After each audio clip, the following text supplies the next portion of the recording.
Hey guys, it is Thursday, day 4, which means it is Thankful Thursday. So on our planner, today we're going to focus on that little corner about gratitude. One of the things that I learned when I think I read 1,000 Gifts by Ann Voskamp. It was so good. She challenged herself to look for 3 things that she was grateful for that were different every day for an entire year. And just the way it changed her life, it was so inspiring. I highly recommend reading that book. She's not Catholic, but she came to the end of the book like really diving into the word Eucharistio, which means grateful. And clearly when we are in Thanksgiving, when we are at Mass celebrating the Eucharist, we are coming with thanksgiving to God.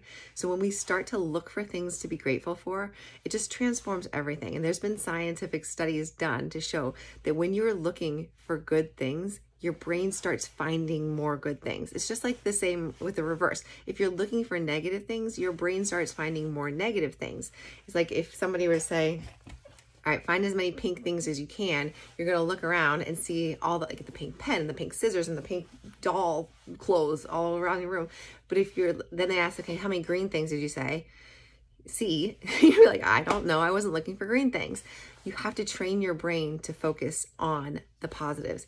And there's neural pathways that our brain is so set on going down that when maybe one thing goes wrong in your day, it's really easy to just slip back into that negativity and that mindset of just not being so grateful for what we have. If we can start our day with gratitude, and I like to think about my day the day before sometimes because it's hard at the end of the day for me to sit down and like put my thoughts on paper because I'm just so tired and my kids really need me. The older they get, later in the day, they want more time with mom. So I can sit there, start my day off to think about, oh, that was a really awesome time yesterday that we had, or I'm really glad I got to spend time reading with my kids this new book that they love, whatever it was. Just looking for 3 things that are different every day. So it's easy to be like, I'm thankful for my husband, or I'm thankful for my job. Try to get a little bit more specific than that, because that's how you're going to continue to be able to find something new and really see those good things. If you want to take it a step farther, Sean Aker, who's a happiness researcher, it's like the coolest job in the world, sounds like, right? He's a happiness researcher. He wrote, oh my gosh, The Happiness Project. I'm going to have to double check that one. But he wrote a book and it was focusing on if you look for gratitude every day, 3 things, and then send out something positive to somebody else. This is that take it a step farther. So this isn't a little bonus challenge for you. Send a quick text, email, write a note to your children or your spouse or your parents, whoever it is, to just tell them that you appreciate them or something really nice to brighten their day, kind of like a random act of kindness. When you can give out that positivity, it just also lights you up and your brain is just like, ooh, that was good. I really enjoyed being able to send somebody else love, to pray for somebody else, to give somebody else my encouragement. And it just helps you to be even more aware of the different times throughout your day that you can continue to do that. So with with gratitude comes positive affirmations. That's that bottom line on the page. And like I said on day 1, this isn't something hokey of like, I'm good enough, I'm smart enough, like Saturday Night Live style. This is something that I want you to see yourself the way God sees you. And this might take some time to really think about and reflect on.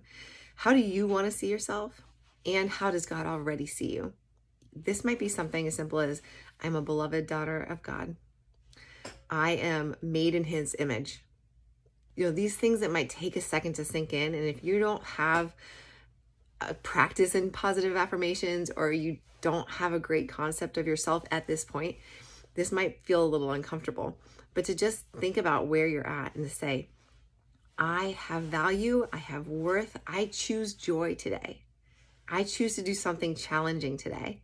I'm going to push myself today. I'm going to be organized today. Whatever it is that is something that speaks to you. I've always said I'm a kind, patient, loving mother. I am a supportive, helpful, adoring wife.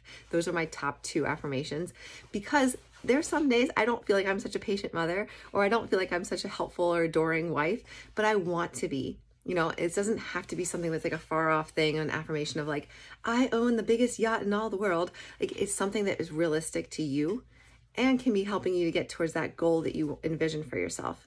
So think about that, and it doesn't have to be the same affirmation all week, but it can. If this is something you really want to work on, Rachel Hollis, who I really enjoyed her books a couple years ago, she talked about writing the same 10 affirmations every single day until they started to happen and she started to see it. And again, thinking with positive psychology, when we are practicing gratitude, when we're giving random acts of kindness, when we're showing love for one another, when we're showing love for ourselves, things start to change in our life. So take that time today.